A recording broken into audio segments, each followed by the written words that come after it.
Hello.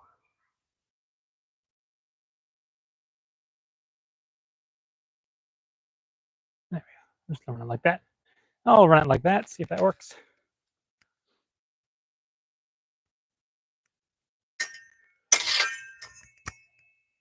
No. Don't care for that. This is not giving me enough resistance. Something needs to be tighter.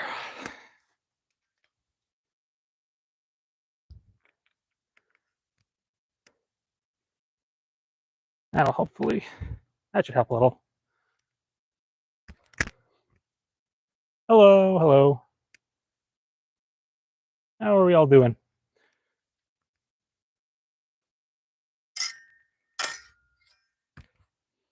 Oh,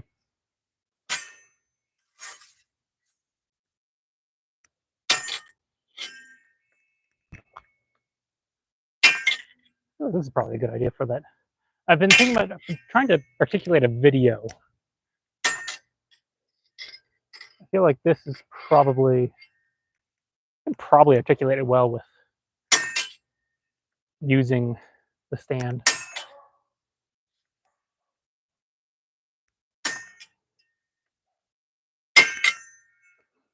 Essentially about if you're doing a rising false edge beat, doing it with the blade at extension instead of trying to scoop, like hook it like this, but going, getting that blade out as straight as you can.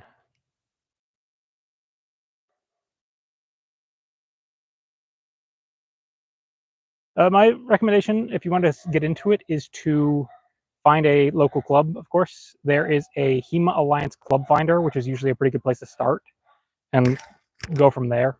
See what you can turn up. See if you can find something kind of close to you, and then if it's not super close, you can try, see if you can find a club kind of, within your vicinity, and then reach out to them and see if, maybe they know of another club that's a bit closer to you.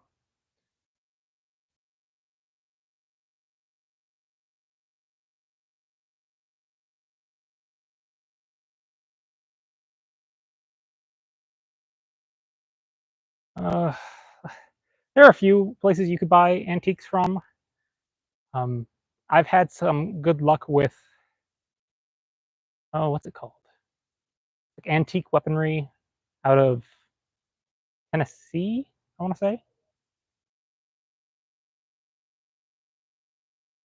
The Ultimate Weapon Masters sounds familiar, but I don't think so.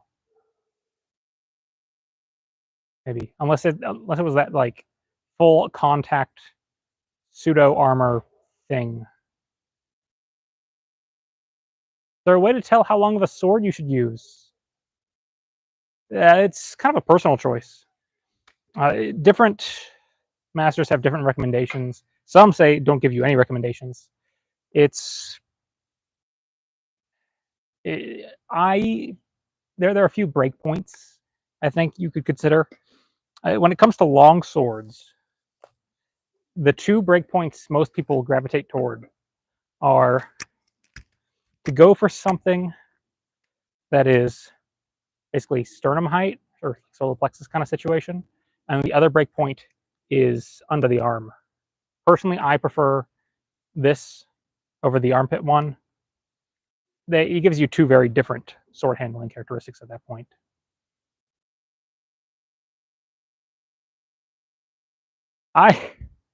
Great. Have I ever been to Rome, and have I seen the Swiss Guards up close? I have been to Rome. I have not seen the Swiss Guards up close because I was there on my honeymoon, and my wife said she was tired and didn't want to go to the Vatican. So I did not get to see the Swiss Guard. I really wanted to see the Swiss Guard. I haven't let her forget that. She's been to the Vatican since. She goes on like educational tours, and so she's been to Rome. She's going to Rome again this summer. She's been to Rome like 4 times. And she's been to the Vatican like she's gone to the Vatican every time except the time I was there. One time I go, I don't get to see the Swiss Guard. Every time she goes, she gets to see the Swiss Guard. I just oh.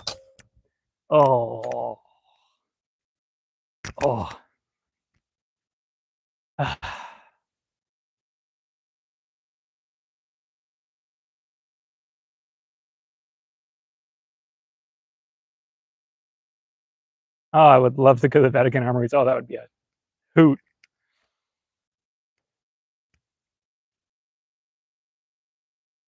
Let's see. Yeah, we're still talking about our swords. When it comes to one-handed swords, I don't really have great recommendations. There's Silver's recommendation, which I don't think I can articulate well. This one's about hip height. Yeah, it comes like right up to my hip. This is a pretty good. I think this is like a 90. I don't know. 90 centimeter is kind of the de facto standard for your like average like side swordish kind of situation. I think this is maybe slightly under 90. Might be like 85 or something.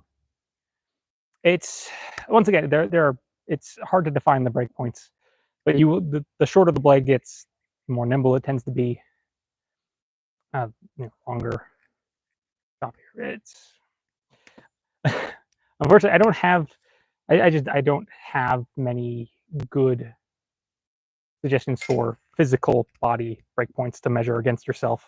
It's one of those things where you tend to develop preferences for different blade lengths once you've been handling them for a while. So,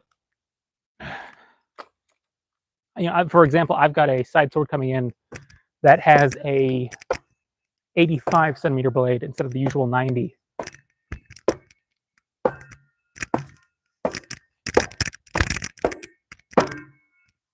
Woof!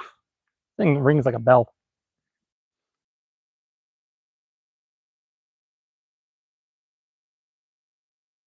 There's something in my nose. Fluff. Let's see. Would I try horseback fighting? I would love to. I just haven't ridden many horses. I've ridden a horse maybe twice, at least once. I've definitely ridden a horse once, but I'm not sure. I have very little horse riding experience.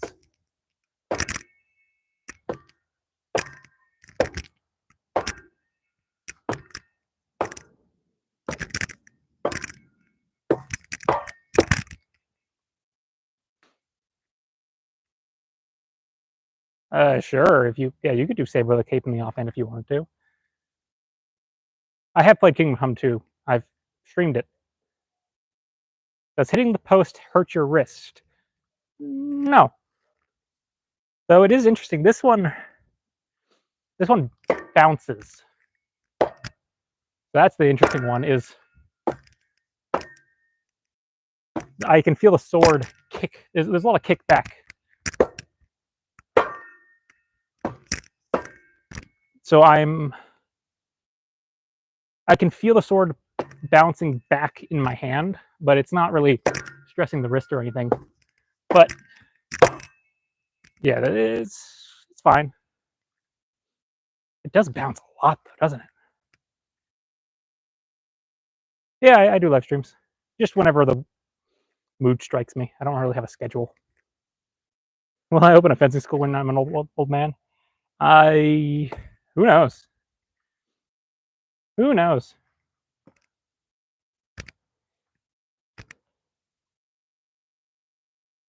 If I ever get like good enough to have a wizened old man school, sure. It'll be interesting to think of. I'm curious to see what HEMA's like in 20 years from now, 20, 30, 40 years. That'll be interesting. My retirement plan was always to just get into the Ren Fair circuit.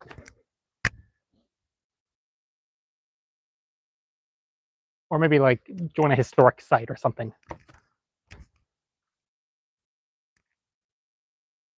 I hope not. I hope AI doesn't take over HEMA. What do my neighbors think? I don't know.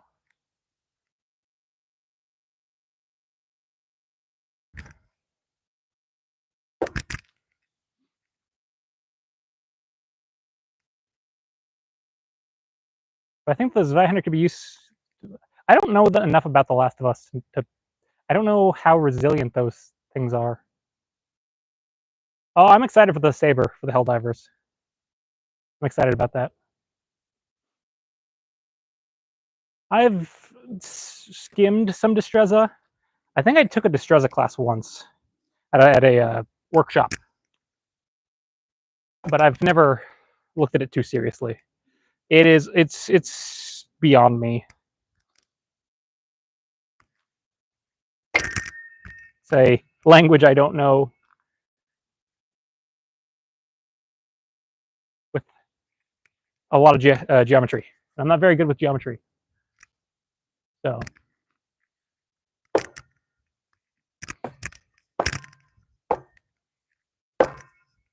very bouncy, very bouncy.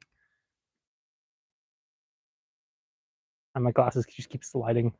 It's just warm enough out here that I've got the slight sweat that just causes these to just go like.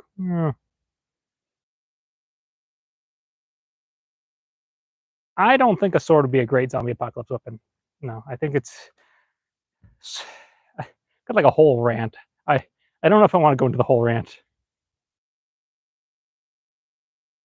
Have you ever heard about using shoes with wide toe space for better?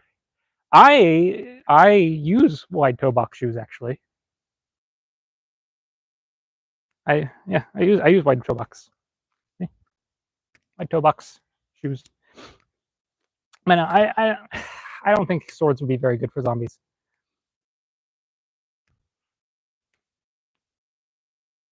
Swords are very good at stopping people. Zombies play by different rules.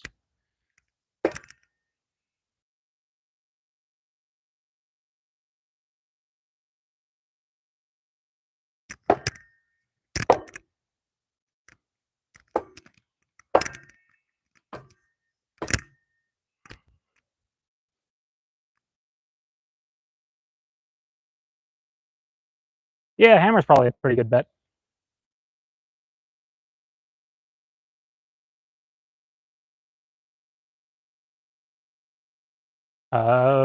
Which sword do I own that has a good mix of aesthetic and functionality? I'd say most of them. I don't tend to buy swords that I don't think look nice.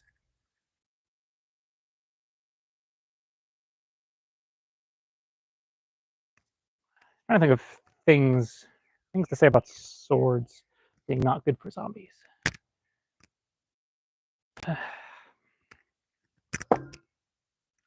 Well, so one of the big reasons why I don't recommend swords for zombies is that using a sword well takes a certain amount of training.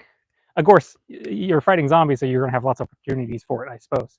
But you know, learning how to cut with a sword is a feat. I mean, there's a reason why there's a whole Tamagashiri thing, right? Learning how to cut well with swords.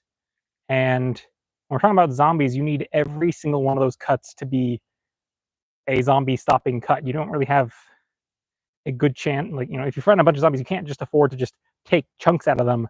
You need it to be a fight under for that, at least for that specific zombie. So that rules out like a lot of swords. Anything short of being a complete devastating cutting sword. So there might be some argument to be had for like a falchion or maybe like a Kopesh, Falcata. Those sort of options might be pretty okay. I think ultimately, though, you'd be better served with something that is going to have a good effect on target while also giving you the most room for error.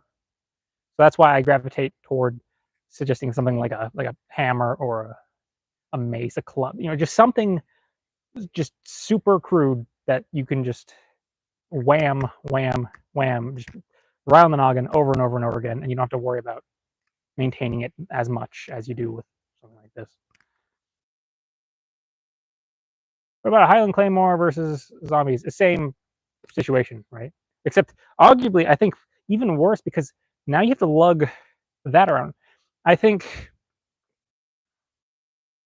portability is a really important aspect of choosing, unless you're, I guess, entrenched somewhere. I suppose if you've got an actual like, settlement and you're doing excursions, maybe it's less important. If you're doing like cleanup around your territory, then you can probably get away with it. But if we're talking like quintessential, everything you own is on your back kind of thing, portability is critical.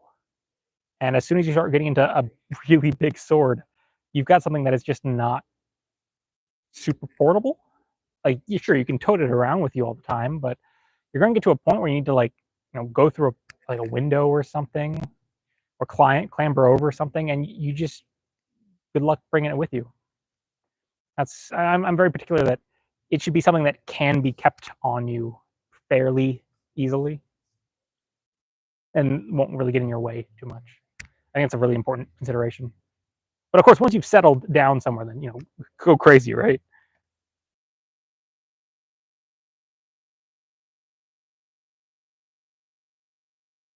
What kind of sweatpants do I recommend?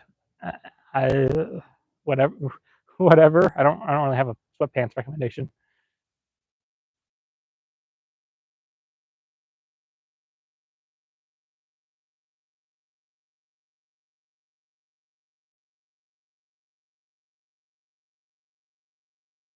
A Schiavona with a curved blade, so a Dusek.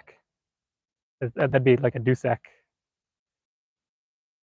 or a Tessek, Dusek, Tessek, whatever you want there.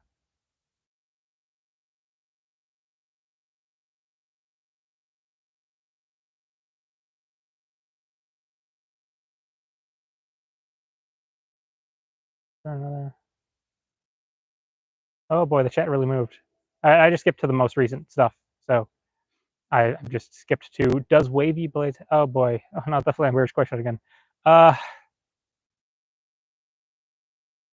Maybe this is one that I need to circle back to at some point. I'm of the opinion that wavy blades are mostly a stylistic thing. There are some edge benefits potentially. You might get like a sawing effect, I guess. It might do funky things in the bind, but I think for the most part, it's because it looks cool.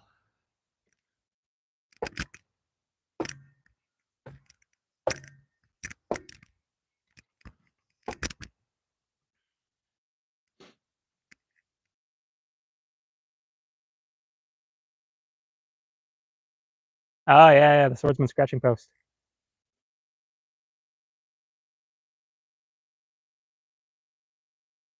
Yeah, it looks cool and doesn't make it worse, though it does make it obnoxious to sharpen. Those things are a pain.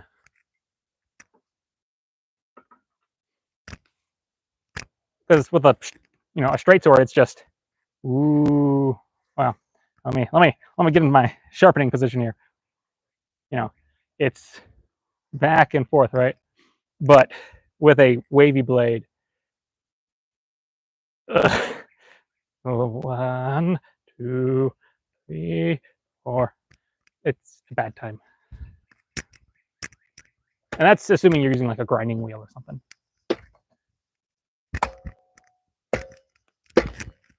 It might be better. It might be better off just trying to sharpen those with like a stone or something. I don't know. I've never tried to sharpen a wavy blade. I don't think I would want to.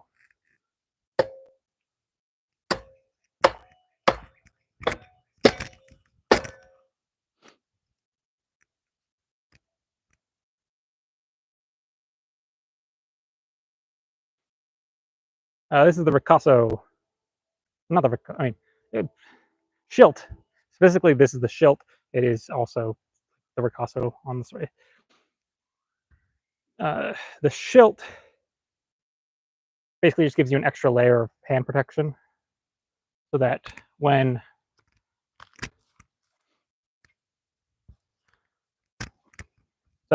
theoretically, you should be keeping yourself safe from that, but keeps you a little bit safer. It just moves that interaction a little further out. So that's one benefit. It's quite literally the shield. But oh yeah, I just took away the sword that was probably the most useful thing. Fetters tend to have very skinny blades. Too skinny, much skinnier than like the steel one because they're thick. And that means that at the base of the sword, you don't often have as much space as you otherwise would have. So adding a Schilt gives you a little bit more meat at the base. The Siggies have a very sharp cut in here, but on most fetters I've seen, they tend to be more just like chunky on the sides. That really strong triangle shape is more of a Siggy thing.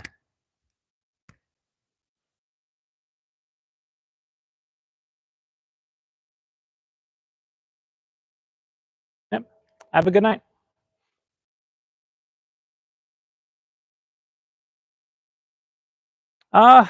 Solo drills. Oh, a froggy.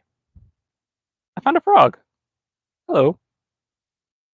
Sorry, I found a frog. Ugh. Let me think if I can get back on task while looking and admiring the frog. Solo drills. I think they're a really useful tool for reinforcing things that you were maybe practicing in class. It's good to find some way, whatever you covered in class that day, if you can find some way to get reps in doing whatever it is you covered. It's not like solo stuff is a replacement for paired work, but it is a good supplement to paired work.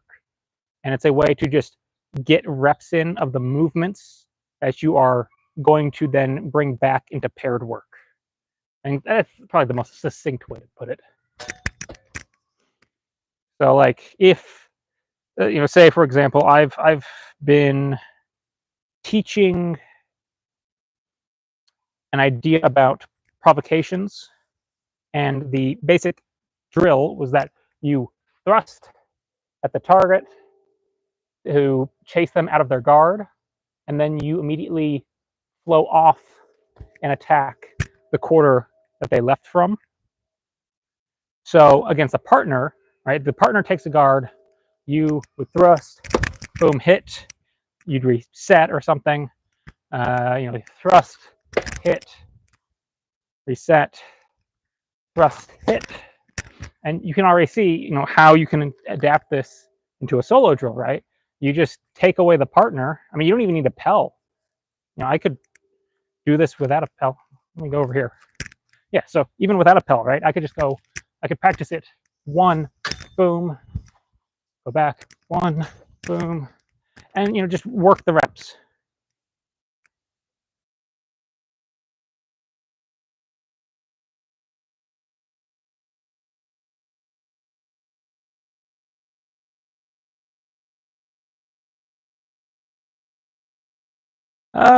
If I knew, and if I felt like I knew enough to say anything about the Swiss Guard, sure, but I don't like doing Wikipedia history lessons.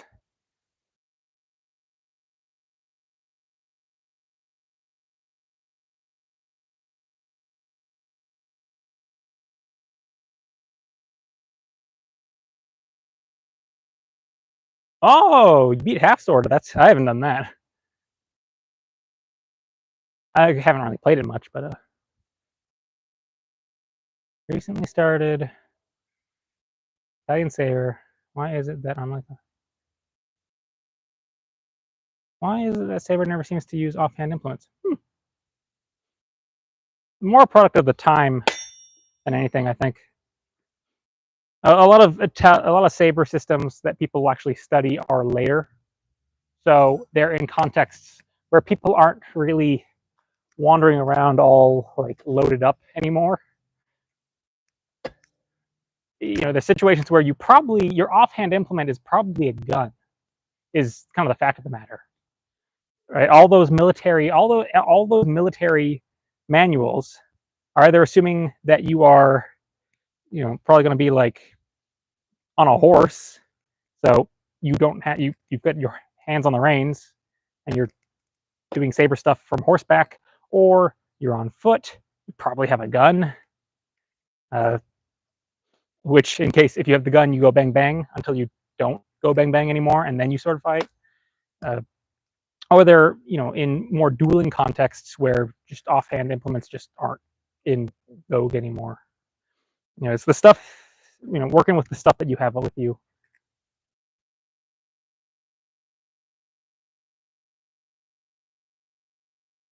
Can you piece tie a pole arm? In the sense that you put a tie on it and promise not to use it against anybody, yes. I've been to fairs where the piece tie is literally just an acknowledgement that you're not going to swing the weapon around. It's like a liability, like you basically take liability kind of thing. Like they put it on your whatever, and they tell you like, this means we've talked to you and we told you don't swing it around. So if you swing it around, out you go, kind of thing. It's so in those cases, yeah, you can piece tie it like that, right? But that's more of a psychological constraint on it rather than a physical one.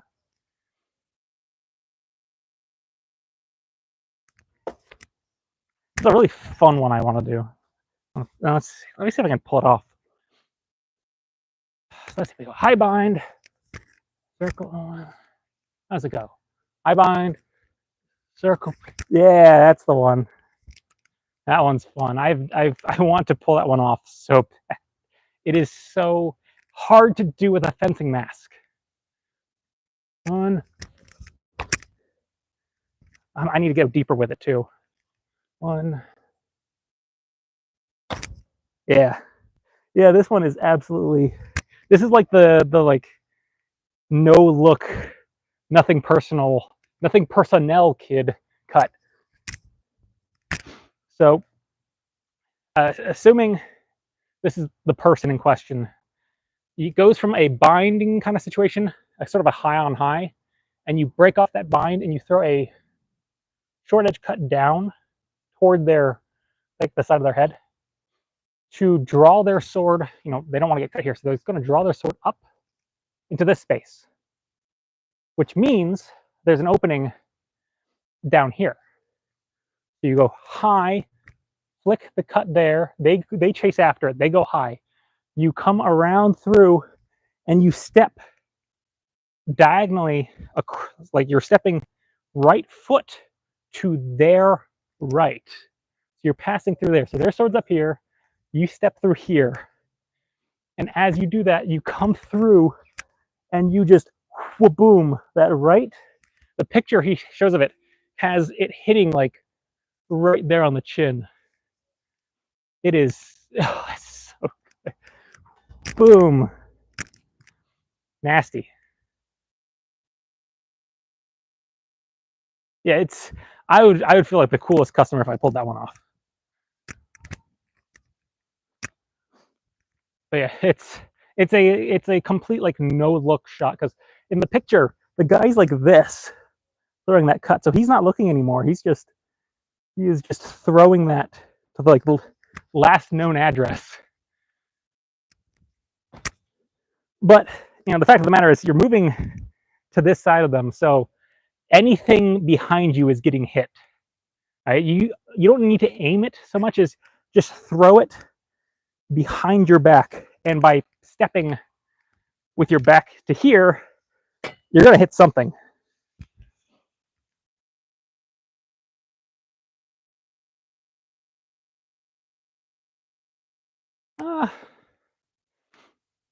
Maybe.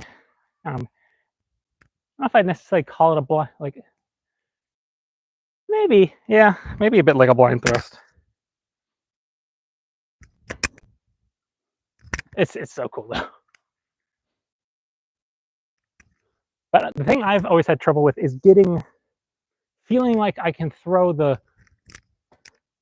circle in a way that I like. See, I didn't step deep enough that time.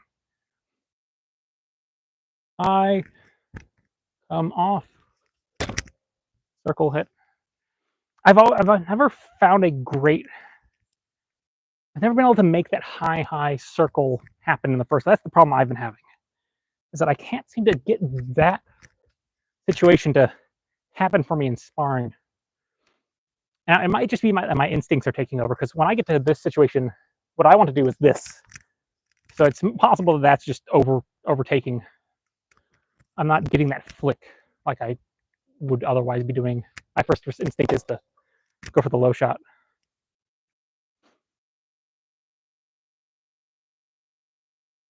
Oh, I fence without glasses, which makes things interesting. I don't wear contacts either.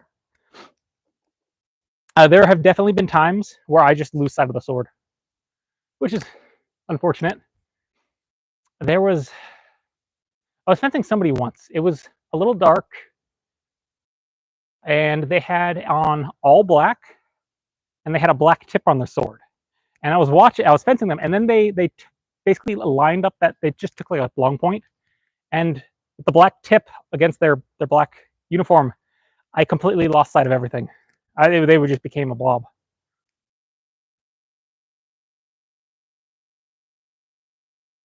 If somebody got punched by the quillons on a sword, would it break the bone? It certainly could.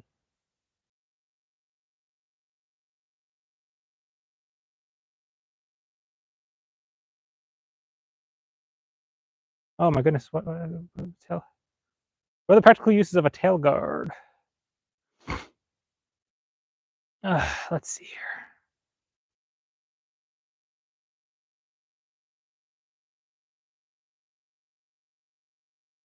I've never been able to get contacts into my eyes.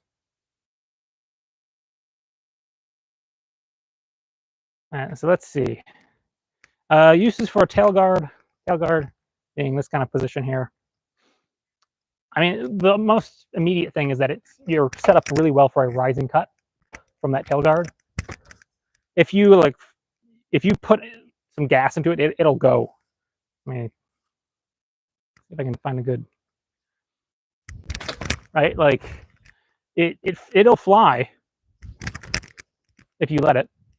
So that's the most obvious thing, is that you can come up with a really good rising cut from that tail guard. You can do some other interesting stuff from there. You could like crump out of it.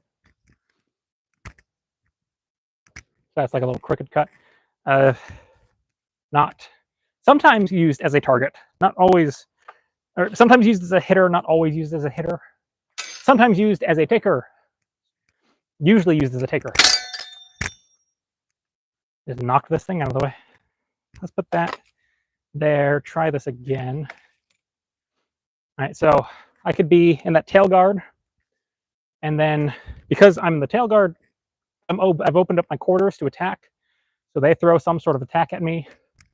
So I go crump, take out their blade. And of course, because you don't want to just attack a blade, you need to keep going. So you would go invite the attack, they come in, off, continue through to your hit. All in the same motion, ideally. Through and hit. That's how you can get away with those cuts to the blade sometimes. It's because it's just a preamble. Where you go completely wrong is when you go like, right? You need to have a follow-up. You can't just do that. I have a video sparring of pretty much exactly showing why you want to keep going with that. I came in with a Prellhow, which is a flat strike. These are really good as beats. And they were in, I don't know if, I don't remember if they were at an extended guard or a withdrawn guard, but either way, it was provoking enough that they put their sword forward, and I came through, boom, but they stepped back. And so my cut basically came through. Oh wait, no, I don't think I made contact. I was trying to bait them out, but I couldn't. So what happened was I came through with that. They voided it, and if I had just stopped, they probably would have stabbed me. But I went, boom, here, and I was immediately back with my point on. Now that's not to say that they can't counter time that, of course, but by immediately presenting a threat again, you narrow the window that they have to do that.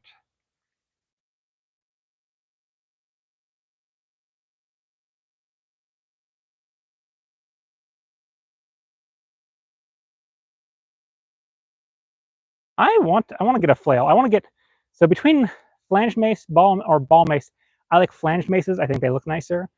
And I don't like hand flails so much, but I really want to get one of those like threshing flails that have been weaponized. So just imagine if you, Halberd guy probably knows what I'm talking about, but for everybody else in the chat, picture, if you will, a staff yay long with a link and then a foot long stick.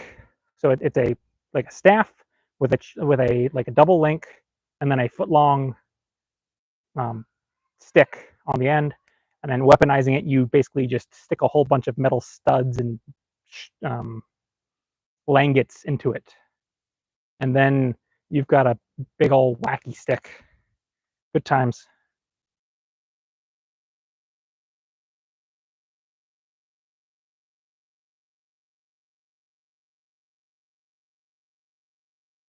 Oh boy. Oh, gee. You're having trouble with looping that rind. It's a good, I kind of like sit there and I go like, because it's one of those things that seems, it's like, it seems too simple. I'm like, I have to be doing it. This has to be wrong because this seems too big and too simple. I will circle back to that in a second.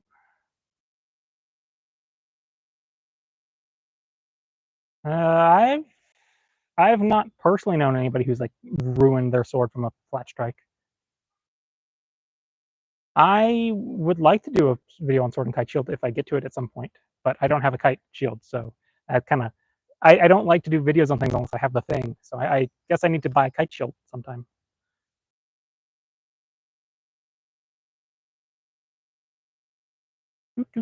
Do.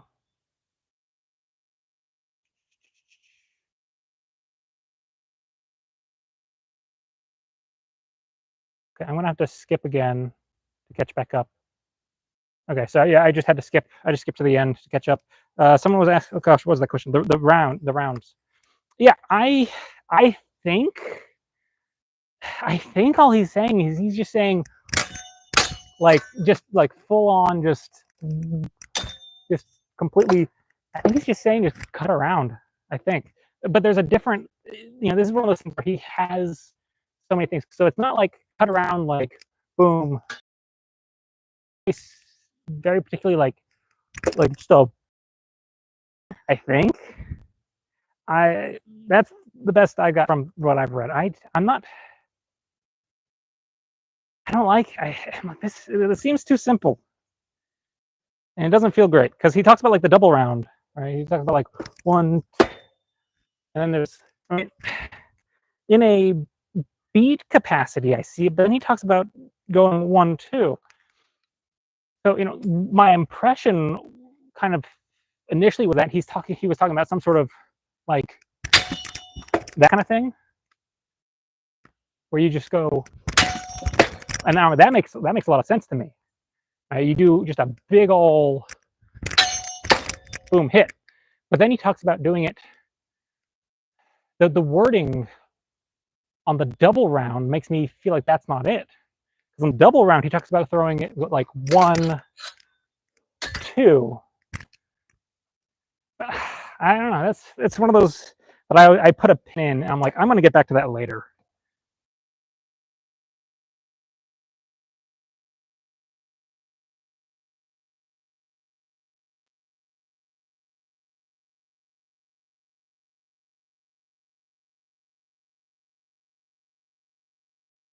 A rising mortal. I could do it. Sure. I'm not going to do it against the target though, because that's. Is there an effective way? Okay, the two interesting questions here. Okay, let's see here. Is there an effective way to cut or slice the inner thigh of your opponent while still preserving some semblance of a guard? Okay.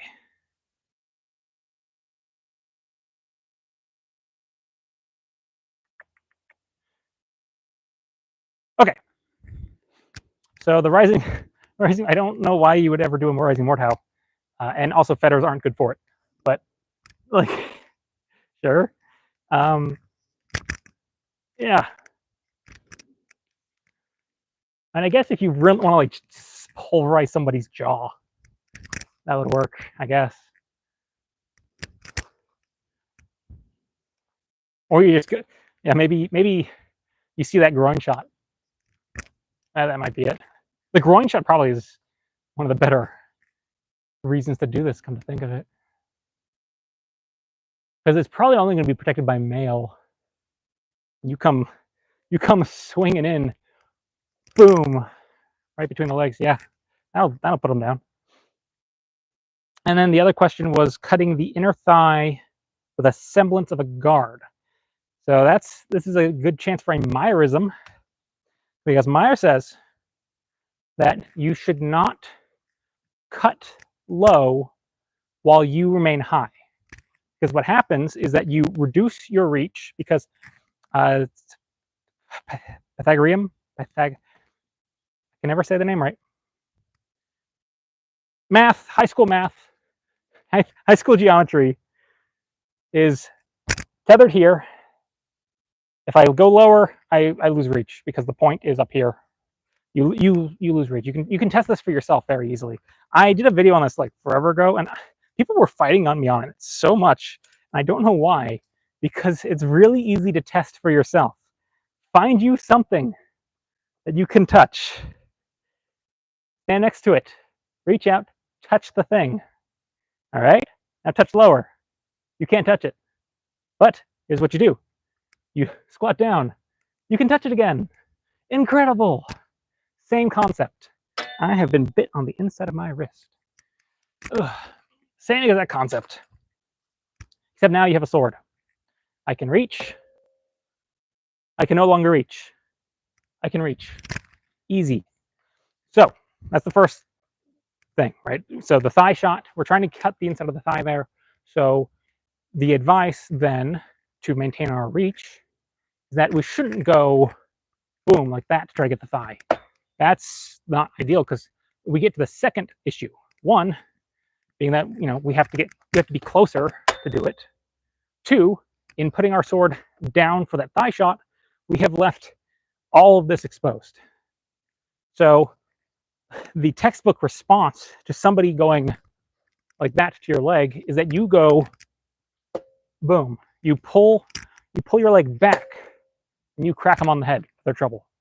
So the solution here is, one, don't open by going for the leg. That's the number one thing. Number one rule there is don't open, because even if you're doing the way he wants you to do it, if you open with it, they might still do the thing. But what he would rather have you do is sink down low to get that shot. So it would probably be with an advancing step of some sort. So you might be somewhere like this. You might go like, ooh, spook them, right? Give them something up high, get their attention up here. Boom, spook them, get them going up. Then you're going to advance and sink, cut that thigh shot, trying to get your shoulders to the level of the target, which has the added benefit of keeping your sword, your hilt, closer to your head. So you can go like 1, 2, and immediately after you get that cut, pull back into a guard. And so, you know, depending on how you, sometimes if you really want to like full send it, you could end in ox. You could do like 1 here and like completely drop. If you've got the athleticism for that, to just completely like sink down and then get back out again. That's the important part.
Well,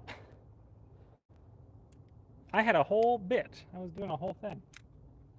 I was answering Choctay's question. I will try to reiterate as best I can. I don't know of any particular manuscript that gives you specific instructions that would be beneficial to you, but if the fencers depicted within it are an accurate representation of the physique that manual will lead you to, then Goliath is your best bet. And that you can look up the Goliath manuscript on Wiktenauer and you can thank me later.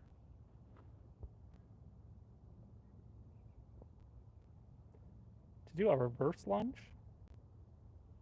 I don't know.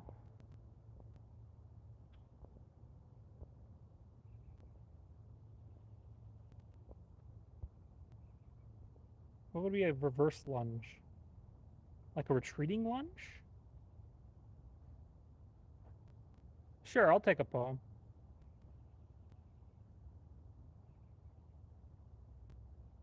Oh. What footwork would you recommend when you're parrying? No, I don't really name my swords. Oh, okay. Myers Rose. Oh boy, that's another one that I am still working through. I can give my basic idea of the rose, but it's frustrating because he never really defines it very well. Okay, so first one, I guess it was the reverse lunge, which I assume is, we're just talking about doing some kind of like retreat. So I guess like that, I suppose. Or you could maybe like just like that. Yeah, I feel like just that sort of backstepping, like a stop thrust kind of thing is probably the best bet there.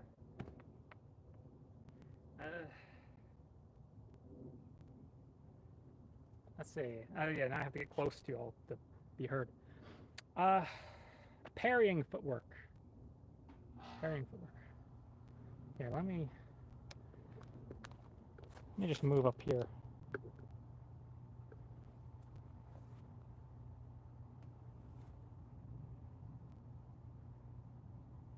Oh, hey, Andrew.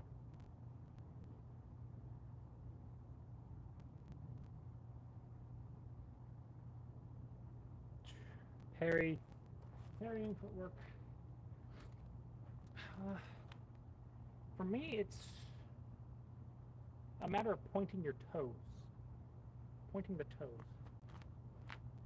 So I will usually do, when I'm parrying, I generally make these small adjustments with the hips, and it's all pivoting on the ball of your foot.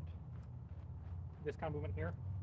So as the cut comes in, I will sort of pivot just a smidge and then focus on basically keeping my sword in a fairly central sort of position.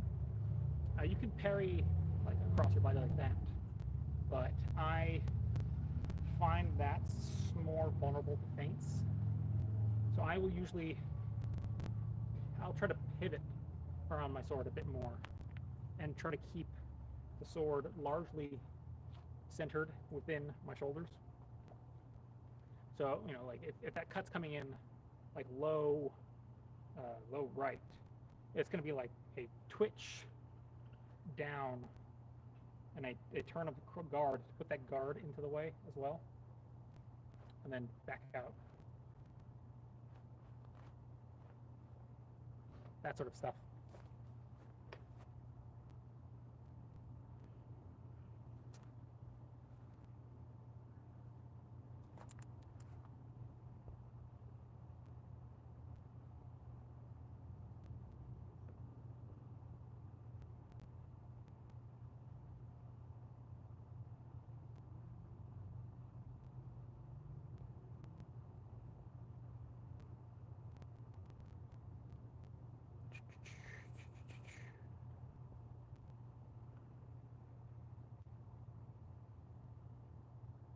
Is the Strike of Wrath a real thing? And also you saw something about a false edge cut where he flipped the sword around mid-swing and cut with the back edge. I did a video on that. Are you thinking of me?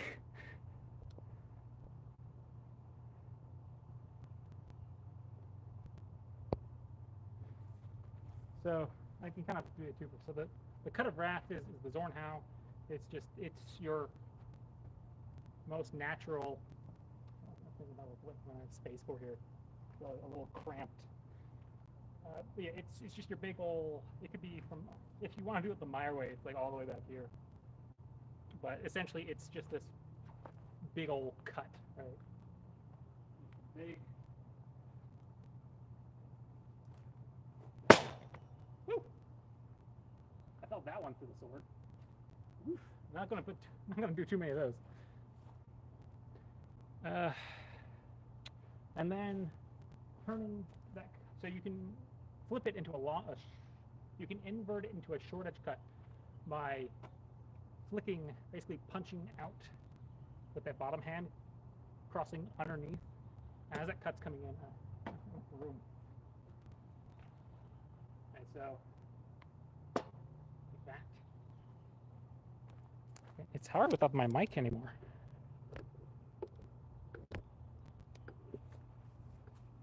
Yeah. So cut. You can cast it as, you can call it a Sturzhau if you want. For me, Sturzhau means something particular. I don't tend to think of that as a Sturzhau, although it fits. I tend to think of a Sturzhau as more of a sort of spooky thing, like, you know, you're going, ooh, I'm gonna get you. Whereas I think of this as being something different. The intentions feel different to me, although both do plunge over. That's a me thing.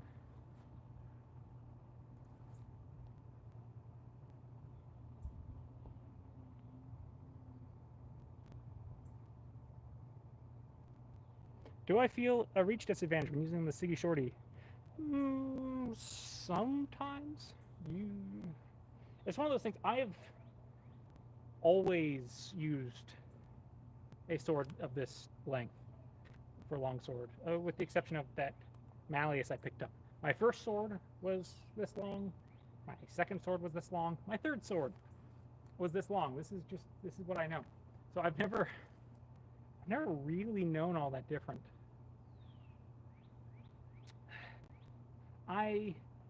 noticed when I'm using the malleus, which is 7 centimeters longer in the blade, I have noticed that I can land some shots that I would have otherwise had to have worked for more. But Marazzo, I believe, recommends that you should use a shorter sword because it'll teach you to get good. And then it's better at the like close game. So he's like, long swords, a really long sword is a crutch. Be better. Get good. Use a shorter sword. So I'm not entirely of that opinion, but I kind of vibe with it. So I really like using a shorty length long sword. Also, it makes it a lot easier to use it in one hand. There have been times where I've been like fencing and something happened, like maybe we got into a grapple and I missed the grapple, and I back off and I just start cutting away with the sword in one hand, and they think like that's the moment to press their luck, because like, oh, he's down to one hand, but I'm like, this thing's still like, I can use, like, it's not gonna be as tight, but it's still enough to very quickly like take out their blade and get something on the retreat. You know, I've done my whole two-hand thing. We get here, something didn't work. Ooh, get away from me, right? And I can get back to two hands once I've broken distance.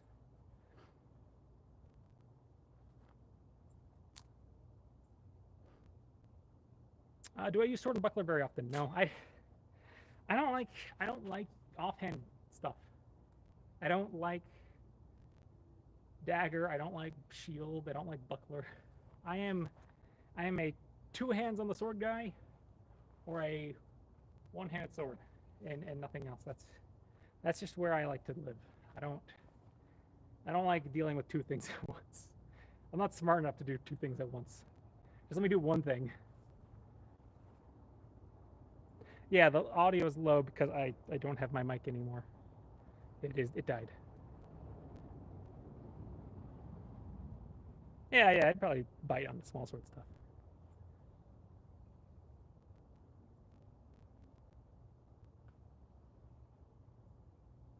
Do I think that rapier fencers are more difficult to counter than other fencers?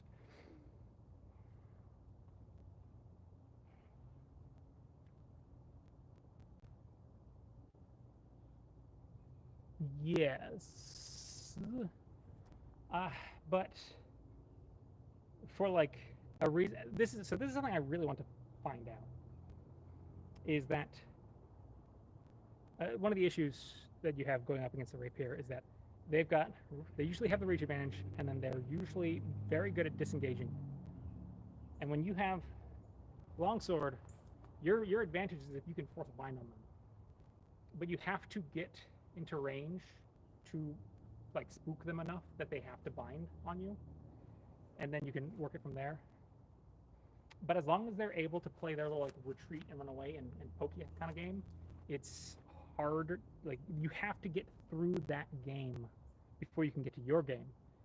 And I want to find out what happens if you take away the easy hand shots, because the rapier fencer is going to be like hunting. As long as the longsword's trying to like make something happen, that rapier fencer is going to be like, I want the hand. Give me the hands. I'm going to stab the hands. And you have to get through that. And I'm like, what happen? I want to know what'll happen if you have a complex guard on a longsword, and then if they see if that shifts the balance of that encounter a little bit. If it makes it harder, just removing that easy handshot option from them and making them have to work a bit harder for it. And once you've removed the ease of that option to control the fight, if that'll buy you the window to get that one extra like step in against them to where you can push your game. Yeah, we'll put a cup hilt on a longsword and see what happens. That's basically where I want to go. I want to be like, give me a cup hilted longsword Let's see what happens.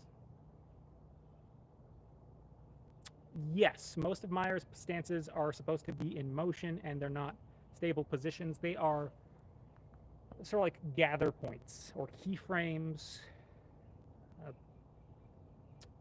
whatever else. There are some that you are more okay to stay in than others.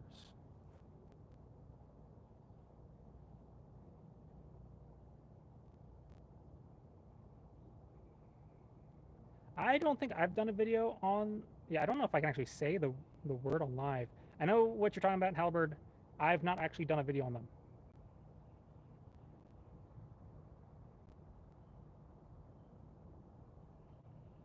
Oh, I don't. Gauntlets are obnoxious. Gauntlets are obnoxious. I think there's a good reason why you see a lot of paintings where they might be like super armored up, but they just don't have gauntlets on. You're like, why don't you have gauntlets on? They're just gonna cut your hands off. I'm like, but really, like, I get it. I get it. I don't know if it's just artistic license. I haven't looked that deeply into it, but I get it.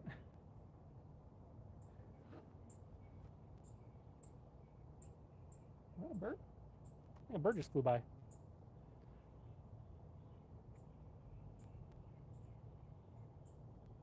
Is the Elden Ring Light Greatsword based on anything? Probably. I remember thinking it looked a little possibly like Chinese inspired. It's been a while since I've seen what it looks like. I don't remember.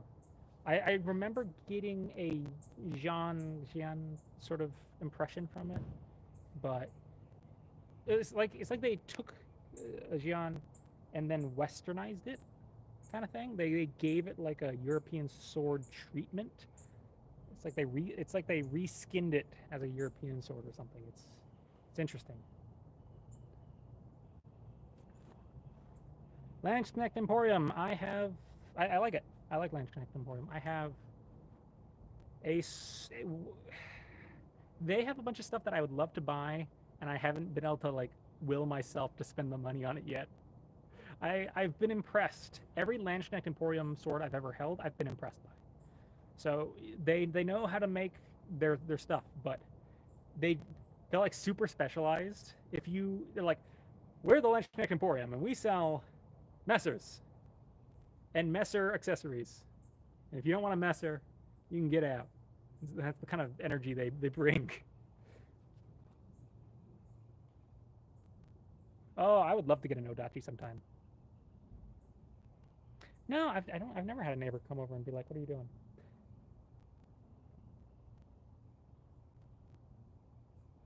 Oh yes, yes, you will get more Helldiver videos. I will probably be filming one this weekend. Do you step diagonally when I wind or in a straight line? That is going to be contingent on the situation. Sometimes straight, sometimes off. It depends. You know, if I think going straight in will give me the hit, then yeah, I'll go straight in. But I think I honestly I usually take at least some amount of offline step whenever I'm doing that, because I'm usually trying to push that outside angle at least a little bit.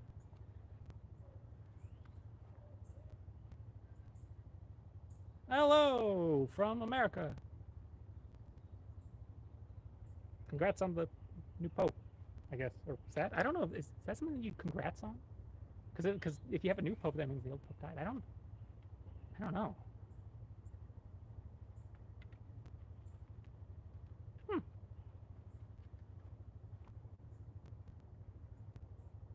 I guess it's better than not finding a new pope.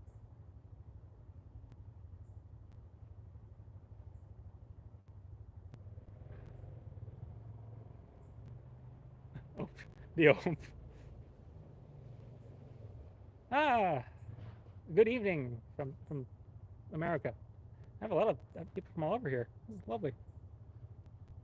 Hello, everybody from all over. It's a delight to have you all here. Who would win, 15 fully armored knights or 1 silverback gorilla? Do the knights have weapons? I think if the knights have weapons, then the knights. The knights don't have weapons. I don't know.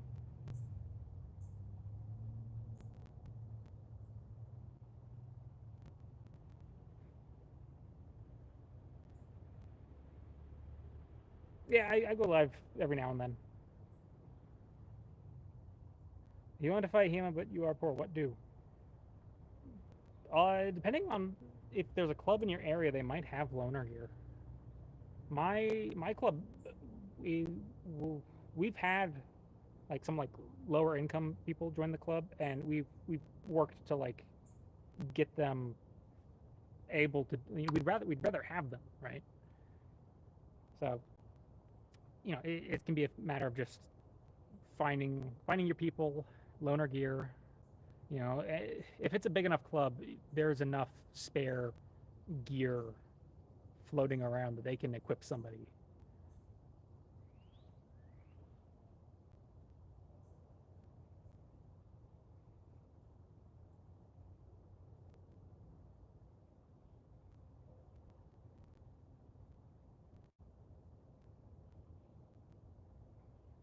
Yeah, that is the other trick. Is HEMA is not standardized whatsoever. If there's a club in your area, it is going to be they're going to be doing what they want to do. There's no guarantee that they will offer a whole suite. My club, Triangle Sword Guild, is a little special in that regard. From what I've heard from other people, is that we're basically like like four separate clubs in a trench coat kind of thing. We have a dedicated Amazare group. We've got a dedicated Napoleonic group. We've got a Renaissance group. We've got the medieval KDF German whatever that stuff. Like we got those, and then even then we have like a splinter group that does Rapier, and then another splinter group that does sword and buckler. No, we are not beating trench coat allegations. We are just 4 to 6 clubs in a trench coat. That is us. Hello. Andrew, does the Napoleonic group do field amputations? We have oh, I put him on blast. We have had a field amputation before in the club. Poor Harry. It's I think it's in like the 70s right now.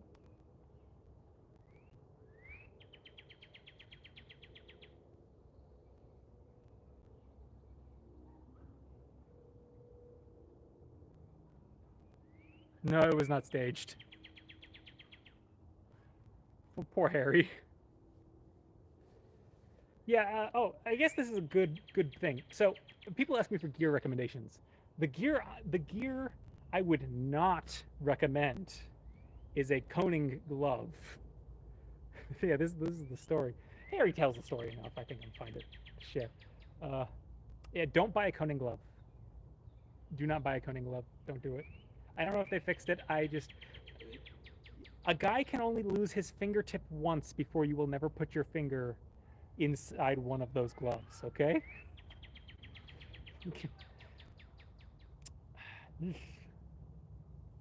There was something went wrong with the plate, and the plate, the like protective plate inside the glove, like took off right about there. That basically took off that much of his finger. Just like he took a hit, and the plate broke. Yeah, I'm not joking. Like this did happen. Is it took hit a plate, the pressure like scythed the tip of his finger off, and so he took his hand out, and he was just his pinky was still in there. Yeah, yeah. Don't get conings. Do not. I like black knights, black knight mittens. I'm a black knight mitten kind of guy. The most impressive part about all of it, his his his fingernail grew back. That's the weird part. It took. It must have been the best they can figure is that it some of the fingernail bed was still existed because his It's the weirdest thing is that his fingernail is not in alignment. Like if he puts up his two pinkies like this, his new fingernail grows like from further down on his finger than the other. It's so weird. It's very weird. That's my detour. So yeah, that's my story about the field amputation. Yeah. Training along. So this is a Siggy. Yeah, it took the bone. Yeah, there's no. He's just got like this, like it's just this empty. He'll put a flashlight up against it sometimes, and you can see where the bone terminates, and the finger just kind of keeps going. It's weird. Does being short-sighted affect my sword fighting ability? Yes.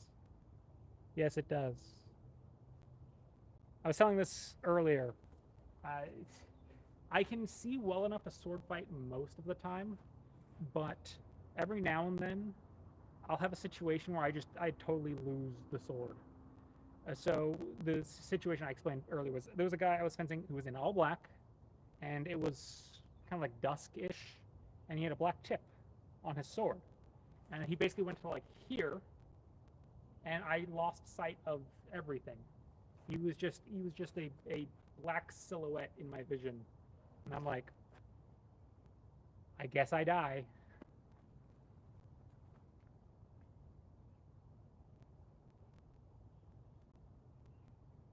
Fueling is very useful in that respect. Yeah, if I lose track of this, if I lose sight of the sword, I'm like, wait, I'm gonna find it. Let me find that sword. Sword-mounted flashlight time. Yeah, the Helldiver 2. Yeah, the saber isn't in the game yet. It is coming like the 14th or something. But I will eagerly be making a video about that. I'm very excited for the saber. I finally got my saber. I'm happy. Oh boy! What do I think of Sekiro's prosthetic? Was there something like that for amputee fighters? Yes! Yes, there was. Guts. I can never pronounce the name right. Guts, something like that. Of the Guts of the Iron Hand. He was another field amputation, but accidental amputation. But his is super metal. Yeah, this guy's rad. He was I think he was serving as a mercenary. Was it? I don't remember. I don't know if he was knighted at the time. I think he got knighted later. But I'm deviating from the book. Basically, he was on a battlefield, and he was like doing he was like yeah blah blah blah blah stuff, right?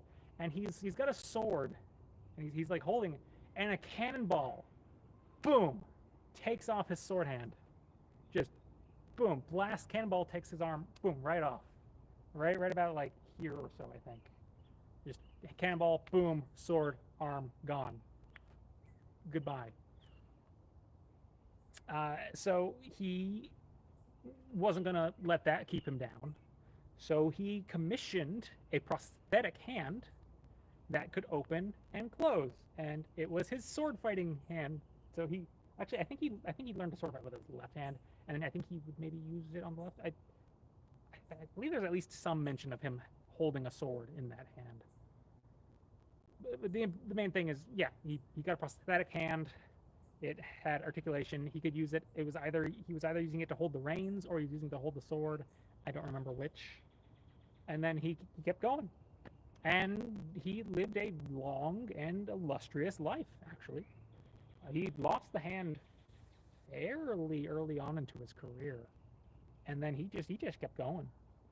He later, after he kind of like was done with his fighting days, he became a fairly accomplished poet, and he had a writing. So he had a sword fighting hand, and then he had a writing hand, and so he'd put this hand on, and it had like individual articulations, so he could move his hand into a like quill holding position or whatever, and he'd put it in and he'd write with his prosthetic hand.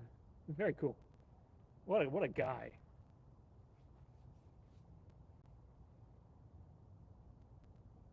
I think he's also credited with coining, at least putting to pen, kiss my. I think so. I think he's credited with something like that. Some like timeless insult, and he's credited with it, as far as I know. The guy's amazing. Read about his life sometime. What a dude.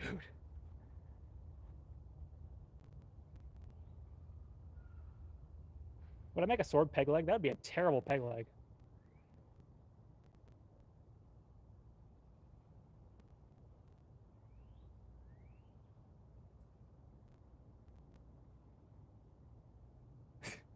Oh, did he? That does sound like him giving himself the bird. Yeah, I suppose he would know. But then I guess the cannonball is probably mightier than both.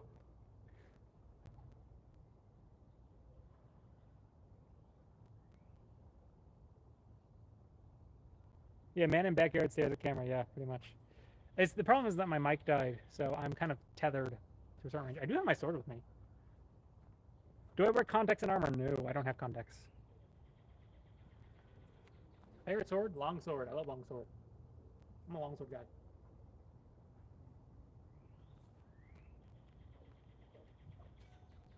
I love getting a good sword wind. I don't know if it's picking up on the camera though. Ooh, that one picked up. That was a bad one. I scooped it. I fence blind. I don't fence completely blind, but let's put for the record, just frame reference. I cannot legally drive without my glasses, so whatever that counts for. I can't legally drive without glasses, but I do fence without them. I'm trying to get like a really good like. I think I'm scooping it. Yeah.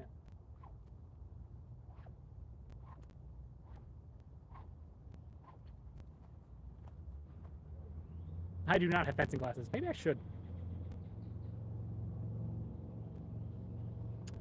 I just never figured them out, and then I tried them a while ago. I couldn't figure out how to like get them in, and then I never tried again.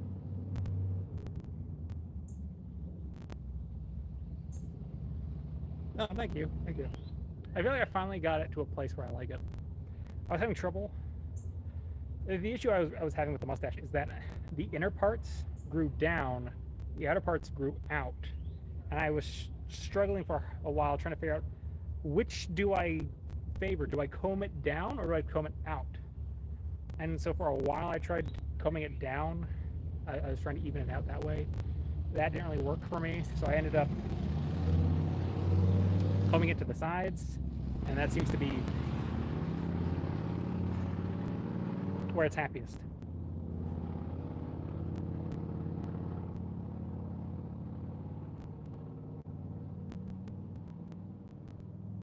Half sword's really cool.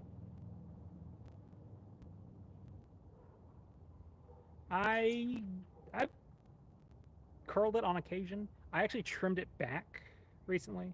I was starting to play around with curling it, but the issue I was having was I was basically starting to split again into two directions because the parts that I could curl hadn't been caught up to by the inner parts, so I ended up snipping those off, and now I'm going to see if all of it kind of grows out together and doesn't split anymore. But that's...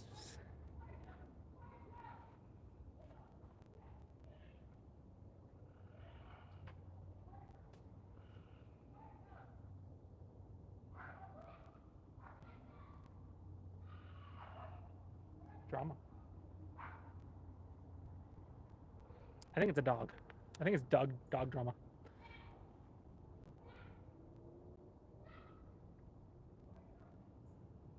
I think there's a dog on the loose. Yeah, I think a dog's running.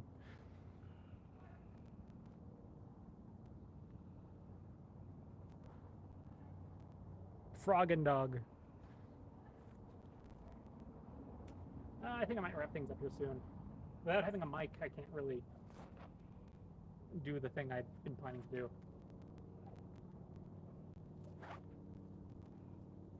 Thank you. The helmet for the fencing mask. That is from Aegis Armory. I do not throw knives. I am very bad at throwing things.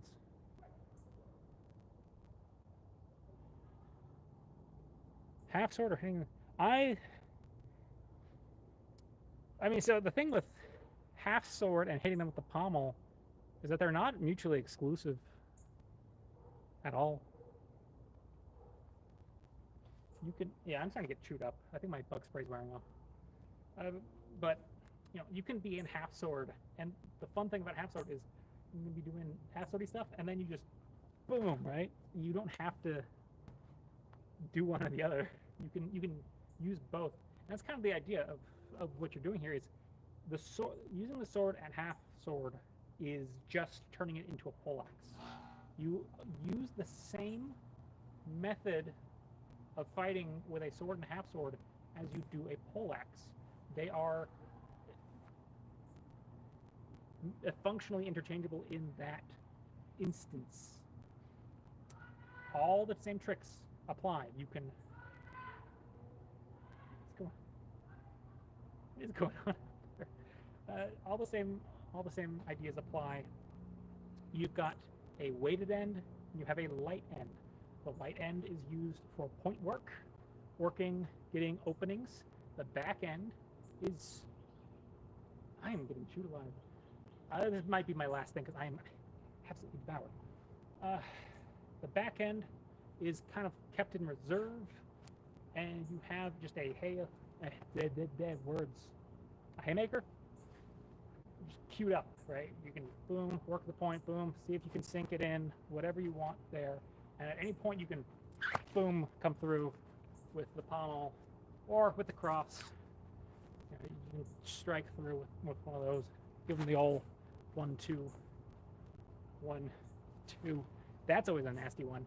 You can give them the thrust threat that they set off, and in setting off the thrust, they prime you for the come through with the pommel strike. Additionally, you can hook, pull. I mean, you can thrust with the pommel too.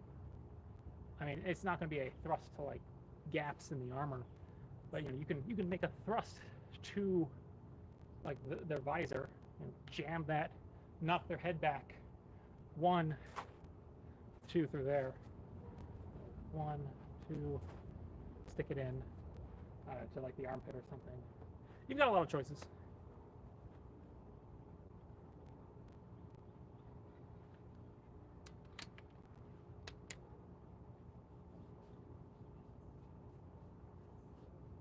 My wife. Hey, wife.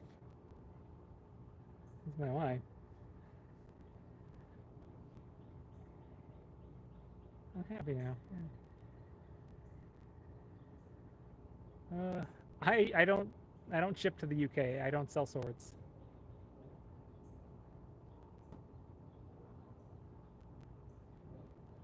Yes, half swording and bayonet fighting it's all the same thing. Poleaxe, half sword, bayonet, it's all the same. This sword is not sharp. It is not sharp, no. I am 5'11". Look, it's so the edge is so thick. You can see not just the edge, you can see the dings in the edge. Any traces of how nasty the use of pommels are in a fight? I'm sure. I don't know of any like autopsies or forensic work that is like specifically credited to a pommel, but yeah, it's I've used a pommel against like a ballistics head before, and it completely caved in the skull on that thing. Insofar as that is a remotely viable analog.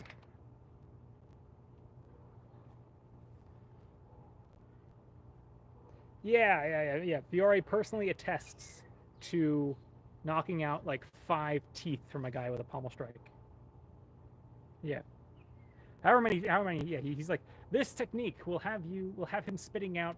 I think he gives it's really weird because he gives you a range. I think he says this strike will have them spitting out 4 to 5 teeth or something like that. And you're like, what? Why are you giving a range? 4 to 5 teeth? He's speaking from experience. Yeah, I own the Navaja. It's in my house.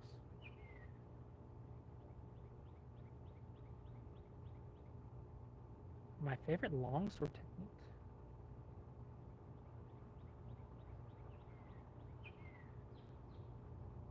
I don't know. What is my favorite longsword technique? That's a choice. Gosh, that's like an existential question. I'm like, what is my favorite technique? I don't know. I don't know. Oh.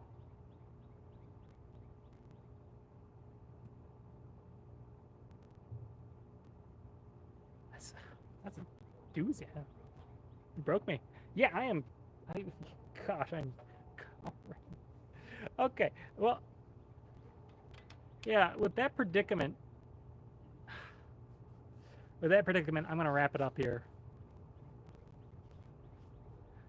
Wixen Hour is a very good resource. It is full of scans of historical fencing manuscripts. Yes, I pay my taxes.